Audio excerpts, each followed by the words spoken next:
Well, I have a guest today that many people will be very familiar with. I'm Medina at Arise Humanity, and I'm very honored actually to have this guest today. This person has been an outstanding advocate for our freedom in Australia, and I have been so impressed by his centeredness and his ability to stand in his truth in the midst of great adversity.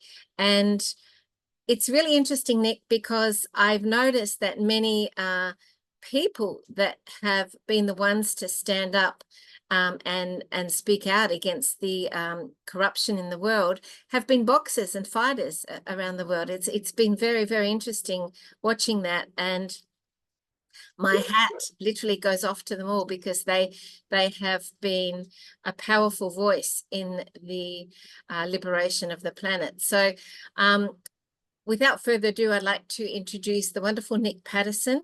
Nick, if you could share with my audience a little bit about your history and, your journey in this lifetime. I have talked about you with a few people up here, particularly in Queensland, and they weren't familiar with you. But, if you were in Victoria, a lot of people would perhaps be more familiar with the role that you've played in standing up to inappropriate behavior from the authorities, and I'll let you talk a little bit more, but you've been such a wonderful role model, I think, for this whole movement. So thank you so much for being here. Yeah, thanks a lot, Nadine. Well, basically, look, I'm just, grew up with a single mum, grew up in the housing commission flats. It was a bit tough, and I think that resistance builds some toughness and makes you strong, because resistance is what builds strength. And my mother would always say, don't have an argument with my son. If he believes he's right, you're not going to win. So I always had that sort of character. So obviously, when the lockdowns occurred, I was already quite active at activism before that. Like, I'd worked on the Arizona-Mexican border doing anti-drug trafficking work with the Veterans on Patrol there. I'd been active at working over here and being involved in a number of political parties. We started one called the Aussie Battler Party. I was in the Liberal Party at the time, trying to there was sort of branch stacking, trying to get that sexual content that's in the schools that was put in there by the Labor Party, trying to get that out. We were very active on that front for years. Didn't have a lot of success politically. It's almost like the big parties, like the Liberal Party, they micromanage away all the good work that you do, Yes. so that you can't be effective if you're in that party. That was my synopsis. Yeah. But when the lockdowns occurred, I had a gym. I had a gym for about 10 years at the time, and I used my gym as a ministry of sorts. I had 3 homeless people living in my gym. I did a lot of work with young men who often have dad issues because they grew up with a single mum with no dad, and a lot of drug issues. Yes. So they need something that's extreme, that's all-encompassing, to get them focused enough to be able to break those habits. And then obviously, whilst you're doing the training with them and you're coaching them, you fill their mind with those strong, empowering principles, and you teach it to them so that they're thinking, because the thought precedes, obviously, the action. Yeah. So I was very active at doing that. When the lockdowns occurred, I was already aware of the legislation. I knew that the Human Rights Charter wasn't suspended in Victoria, and the only way they can suspend it is by doing a declaration in Parliament. They never did that.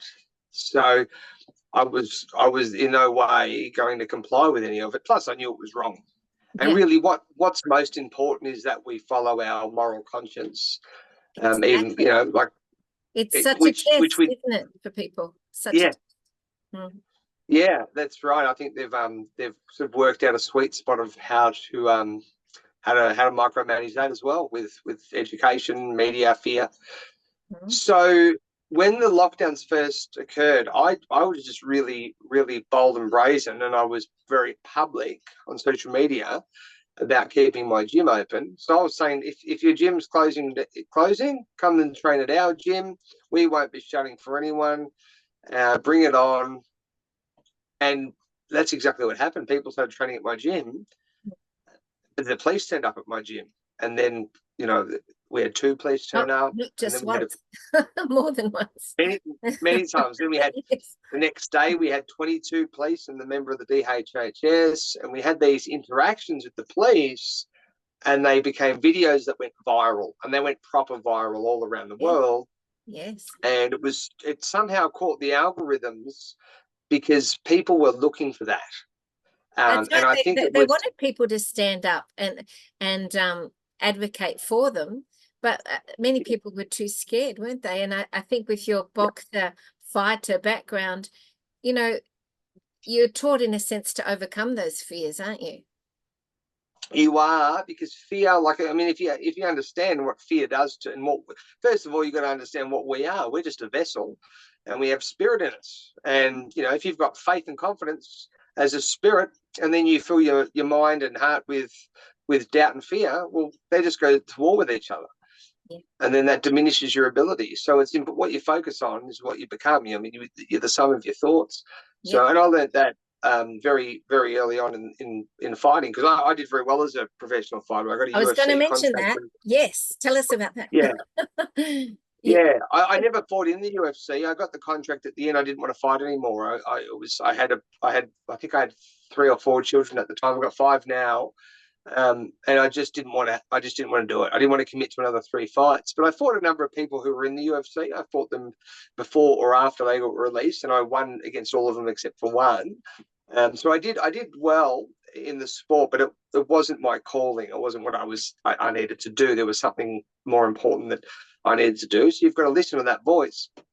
But anyway, getting back to the reason why I kept doing these videos at my gym.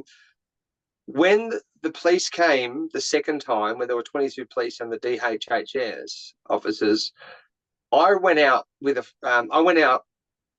actually, it was 2 of my friends came out, but I went out, and then I ended up getting locked outside of, because we had a big high gate that you could roll across and lock it up, and I got locked out with all the police. And I'm having this interaction. When I came back into the gym, actually, no, it wasn't that day. It was the first day. It was the first day when there was the 2 police. I've gone out with a friend, and when I came back in, there were about 25 people or so in the gym, fighters. So we even had one international fighter who was from Bulgaria, really good fight.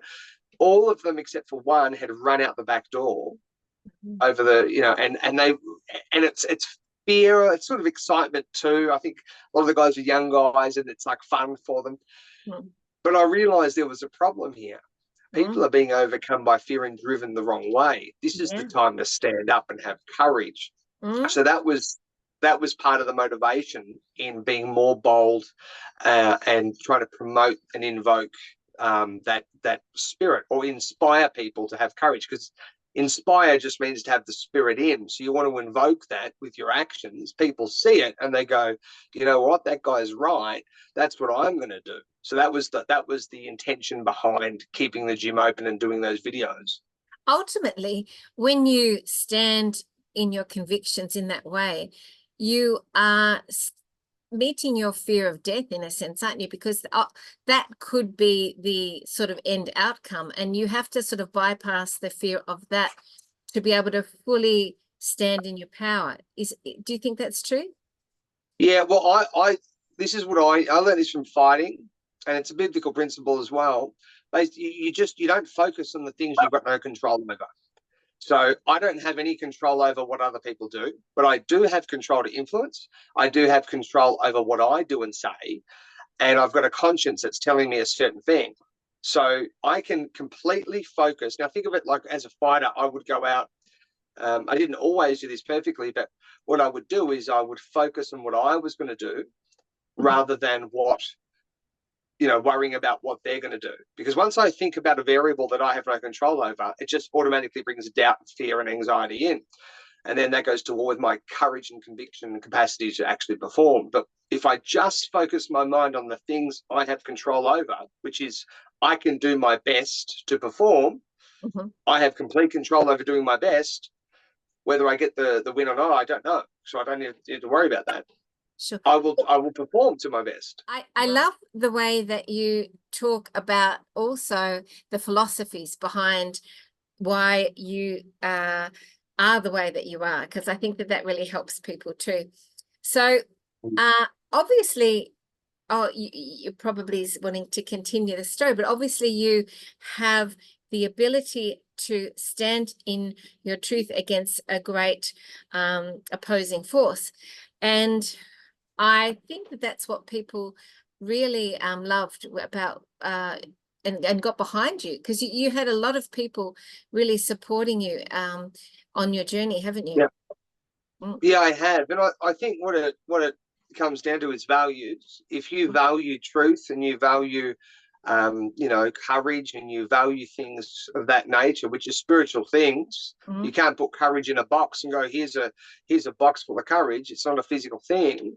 Yeah. It's a principle. But if you value those principles more than the physical things, then I was willing to risk my business, my physical health, my time, maybe get locked up in jail, which I was later on, because it's because I know that that the powers above are aware of what's going on, and I'm just playing my part. I've got a conscience for a reason. I'm meant to do something with that. I'm not going to abdicate that. So I looked at it as a great opportunity to be a bright light. Getting back to that biblical principle, let your light so shine before men that they may see your good works and glorify your Father in heaven.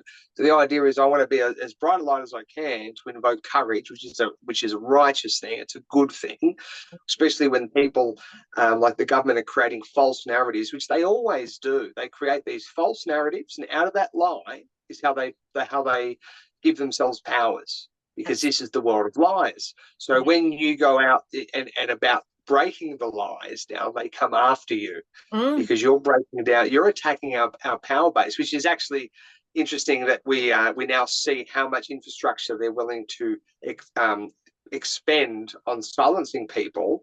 One example of that is putting people on bail conditions who spoke out and had a platform. They put me on bail conditions at one of the rallies when I got bashed up, got my shoulder broken, got put in jail. 42 police bashed us up.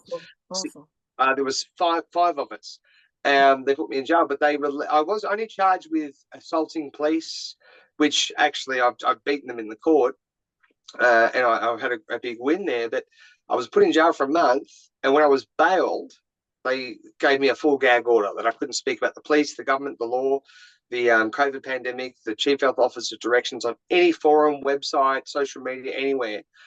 And you go, why are you so scared about me speaking? And I know why, because the power of your voice is something they're scared of, because it's the power to break down those strongholds of power that they create, which all have their origin and basis in their lies. So when you break down the lies, another example was when I ran a big rally after I got released from jail. I did a big rally. We took about, I don't know, maybe 10,000 people to the police headquarters. It wasn't one of the really big rallies, but it was still a decent sized one. And it was later on. It was like the end of 2021. And I was explaining to the police that about the Human Rights Charter and how police cannot be directed by the government because it's in the Victoria Police Act. Yes. And I explained all of this in detail. I even had the case law there. And I shared a video on my Instagram and Facebook that Rukshan and another guy, Anthony Birch, had shared, and a poster. And the next day, I went to log into both of them, and I'd been permanently disabled and that I couldn't appeal the decision. So I realized, okay, they're really scared of people being aware of the truth. People were listening to you, and you were impacting the collective, and they didn't like that either. Well, that just shows how powerful your voice can be and how Yeah. powerful the truth is at Mhm. tearing down their strongholds. And Mhm. then you see, obviously, we have like social media, shadow banning. We have that misinformation, disinformation bill they wanted to bring in, and now they've got another version of it they want to bring in because they have to silence your speech, and that's proof that we have a lot of power, a lot more power than I think we give ourselves credit for. We just have to be confident to speak the truth and diligent and tenacious at doing it and Yes. doing it well. Yeah. Absolutely, absolutely. And on that note, you have an exciting announcement to share with people about standing in your power. You've just started a new political party called Power to People, Yeah. and I want you to share with us your vision and clearly we can understand from this preamble why you're doing it, but please share with us more about this wonderful initiative that is here to really create a new pathway. Yeah, well, a good friend of mine, Tristan Van Rye, he's known as Tricky Tritty. He ran all the rallies in Brisbane during the lockdowns. He's been an activist for a long time. So we've teamed up with another champion fighter, and that's Maria Schmandy. And we've teamed up to start our own party. Now, a lot of people have got issues with people starting parties. They think, oh, you're going to dilute the vote and the freedom vote. We're not targeting all the freedom community. We're actually targeting. We want to bring a whole lot more people in and get them involved in politics. And we're in a time now where a lot more people are looking and they're focused. I think the US election has actually stimulated a lot more interest in even politics over here, which is a positive thing. And we And need just more younger people in leadership roles too, don't yes, really, we do. yeah. And we want to reach out to those people, and I've got a lot of ideas of ways to do that. I think, going to a lot of the fight gyms, if I could go to all the martial arts schools and speak to all of the youth and the younger people and explain to them the importance of defending moral principles and our rights, Mhm. and using our power to do that, because I'm going to be running for the Senate. Tristan's going to be running for the Senate. So's Maria. That's not the solution to our problems at all. It could just be part of the solution. The real solution is influencing and invoking people to actually stand in the power they have, which requires them to believe that they can win. And I use an example of, during the lockdown. So I was prosecuted 4 times by the police for Mhm. things that I didn't do because I was speaking out against the government mandates and organising rallies and doing all the things that they didn't want you to do. Mhm. I had so many people say, you can't win, you can't beat the state, the courts are so corrupt. And yeah, I believe they are corrupt. However, I was able to beat them 4 times. So I'm 4 wins for 4, Mhm. 4-0 against the police, because I believed that I could win. Yeah. And I did lose. I lost in the magistrates court with one of them, and I didn't know what to do. But then I took it to the Supreme, and I was self-represented in all of them except for one, the big case. And I took that one to the Supreme Court for a review, and I got some help. It's interesting how I didn't know how to do a review, but I just started on that process. And then somebody reaches out to me, who's a friend of a friend, and he says, "Oh, I've done a whole bunch of judicial reviews. I want to help you with the process." And then he helped me with everything, and we had a really big win. And we set a precedent in Victoria, which caused nearly all the COVID fines to be thrown out. So, Brilliant. it's you've got to you have to believe you can. I think a lot of people give up because they go, oh, they listen to that voice that says you can't do that. You Yes. can't. It's too corrupt. There's no way. Yes. And I And would say to people, you can't win because you don't believe you can. I can win because I know I can. And that's the difference. We need to invoke that idea in people's minds that we absolutely can, but we have to believe and have faith that we can. part of that is having a faith in something higher than yourself, isn't it? Yeah. A faith in the divine. And I think that really empowers people when they think that they're standing alone and they don't have that support. I think that's where they feel very sort of finite and limited in their ability to stand in their power. Oh, that's 100%. And I'll share an example. I've got a friend. He was a full atheist, and he was one of my sponsors. He's one of the top physiotherapists in Victoria. He lives in northern New South Wales now. Amazing guy though, great heart, great man. And I actually had I call it a Jonah moment, which is a biblical reference, because I I had a thought in my head. I'm going to build my business back up, my gym. This was after about 12 years. So I've been going through the COVID period for a bit over 2 years. And I'd been getting this message. I need to shut the gym down and focus on other activities. But then I had this thought, no, you know what? I'm going to build my business back up. And in that thought, I put on the gloves and I went to do some sparring with one of our fighters. I threw one punch and I snapped my bicep tendon on my left arm, which doesn't happen. I don't snap my bicep tendon throwing a punch. Mm. And I knew straight away. I looked up and I went, okay, I'm going in the wrong direction, and you're sorting me out. I went to the physio. He said, you need surgery. I said, I'm not getting surgery. He said, you need to see, and he named the surgeon who did my shoulder surgery in the past, and I had shoulder surgery. Really good surgeon, really good at his job. But I'd had a falling out with him over the COVID situation because he completely believed the COVID, not my physio, this particular surgeon. I said, I'm not getting it. I said, and he said, it's not going to heal if you don't get surgery. And I said, I don't believe you. And because I was in a situation, this is where pressure is a really good thing. I thought the whole world could be just getting destroyed right now. So the only thing that's going to sustain me and defend me and my family is our faith in the divine. Mm. So I was seeking that divine providence, and I started just praying and straightening my arm out, believing that it would heal, wouldn't let any doubt in. I go back to the physio about 5 weeks later. I said, I can do chin-ups again. My arm's completely better. He said, that's impossible. Wow. It is impossible. That wow. Cannot happen. Well, wow. I had scans and everything on the thing. It was done. Wow. And he said, that's impossible. And he said, you're making me believe in a God. I said, why don't you believe in a God? He said, well, I don't see any evidence of it. So I said to him, mate, why did you choose not to get the jab? Now, this guy didn't get the jab and he was against it, but he never believed it was dangerous until later. Right. And he said, I just knew it was wrong. Mm. And I knew that was the reason. I said, okay, so you know that knowing that you had, that inner knowing that caused you to give up your status and standing and your money. You're one of the most well-paid physiotherapists in the southeast of Melbourne. You're willing to give up that. That's an objective physical thing that we can see and prove exists. Yeah. Your status and standing, your ability to travel, you love traveling. You're willing to give up all these things for something inside of you that you can't even prove exists. Yeah. And it just changed the way he thought. He goes, wow. I said, that's a spiritual thing.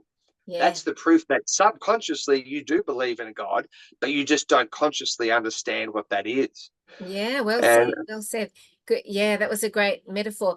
I know what you mean too about when you're on the wrong track, things will happen. I had scheduled to interview this person, and then a couple of people said to me, oh no, this person, it doesn't feel like they're on the right path. I don't think you should interview them. And just before I was about to give the interview, I was walking along a pathway and in the park, and I just fell into a hole and hurt my leg. And I was literally on the wrong track, on the wrong pathway. So I straight away got the message, no, I'm not meant to interview them. These people were right. So I cancelled it. But you get strong messages, won't you, when those things happen? Yeah. Mm. You literally fell in a hole. Yes, yes. And it was like really, I couldn't see it. It was really hidden. And my leg went right down, and I was really lucky I didn't, damage my leg even more. But it was really obvious to me, because your legs, it's about moving forward. I was doing something, I was off track with something, and I had to reevaluate. And yeah, it just confirmed what these people were saying. So it was very interesting. Well, yeah, and I mean, and that's the point. Getting back to the political party, like the power of our voice is one of the most powerful tools we have against the enemy. Yeah. That's one of our most powerful weapons. Yes. The reason that we want to be in the Senate isn't to be politicians. I have no interest in being a politician. I actually think it's a horrible, horrible place to be, but there's power in it, and it would give us a louder voice. And I believe that we will get a lot more people who are completely disenfranchised with politics, Yes. get involved and say, yeah, I'll support you, Nick, because we've seen what you've done and we want to support you, because we don't want to be politicians and be in politics. We actually don't want to do that, but we want to fix the problems and basically call out all of the lies and invoke courage in the people to stand up for sound moral principles. And an example of what I'm trying to, I guess, express is when the narrative was broken down in Victoria, that was when 50% of our police had left or were on leave because they wouldn't enforce the COVID madness, Right. for whatever reason. When 50% of the people, and then we had the same thing with the medical staff, we had all of this happening where people were just like, I'm not doing it.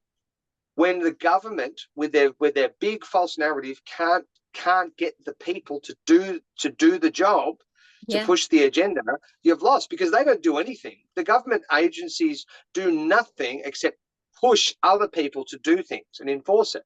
Once Yeah. the people say not doing it, then it's done. It's That's broken. Now right. I believe Mm. that they made this great big COVID centre in Mickleham in Victoria. If that narrative kept going and people kept supporting it, we will probably potentially would have got locked up in that place, right? So it's Yes. important that we understand that that's where the real power is to change things. It's multifaceted. We need to be a voice and have our voices heard, so we can invoke courage and confidence in people to do what is already within them, and it's called follow their morals and their conscience.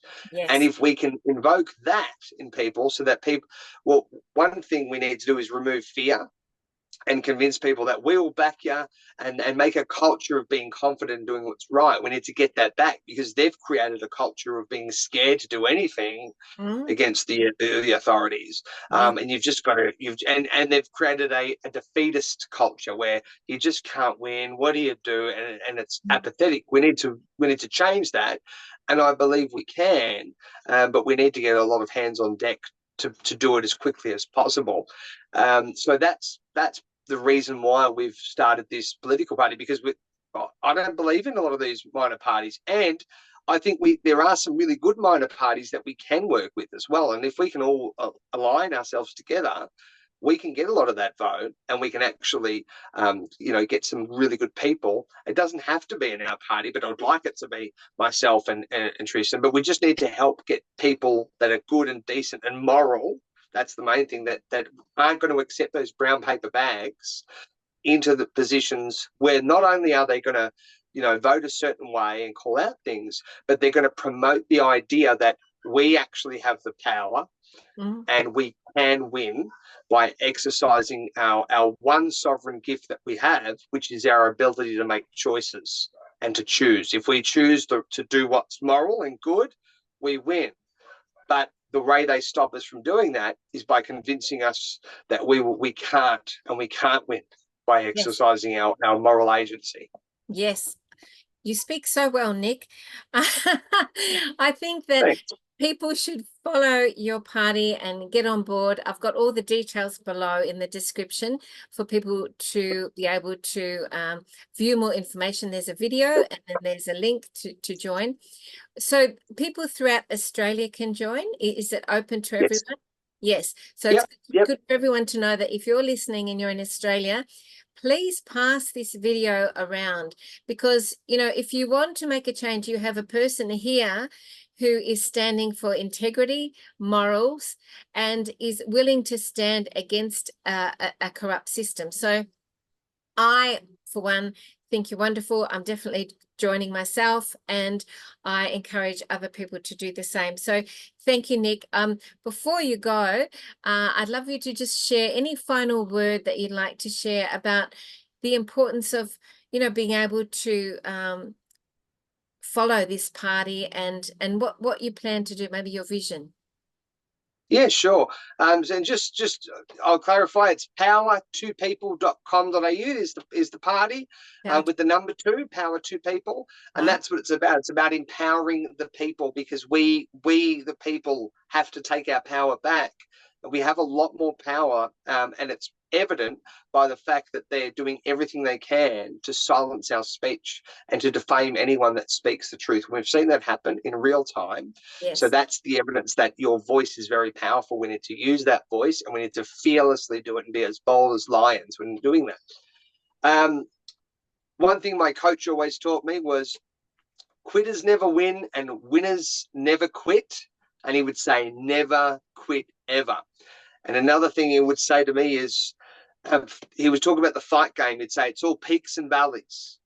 And this is a fight. This is a great big fight against good and evil. Yeah. It's all peaks and valleys. Now, we don't deserve those peaks unless we experience those valleys. And those valleys are dark, dark places to go. But we need to be willing to go to those valleys and fear no evil so that we can then get to those peaks. Otherwise, we're never going to get there. We've got to go in those valleys, and this is the time to do so. So we need to be confident, we need to be warriors, and we need to bring back and invoke the warrior class. There's a lot of academic class out there talking about things. We need the warrior class that are going to go out and do things and be empowered to do so. I love that. You know, I think there's never been a more important time for what you're speaking about right now. It's pivotal in terms of the evolution of humanity and our ability to go beyond where we've been and to step out of the enslavement system. So thank you, thank you, thank you, Nick. I love everything that you've been doing. I really honor you for that. And I know that you're not there as a sort of a leader per se, because you're not in that sort of ego where you're doing it for that reason. You're doing it as your ability to be in one with people, to be able to join with others. And I think that's the difference. A lot of political people step into it because they're being guided for, you know, power or control or money or ego. But clearly you're there just because you have this really strong passion and drive to really support humanity. And I think that's fantastic. So thank you so much, Nick. And all the details will be below. And maybe we can chat at a later date about how everything's going. That'd be great. Thank you so much for having me on and having this discussion with me. I really appreciate it. You're so welcome. Lovely to chat with you, Nick. Thank you. See ya. Bye. Bye. Bye.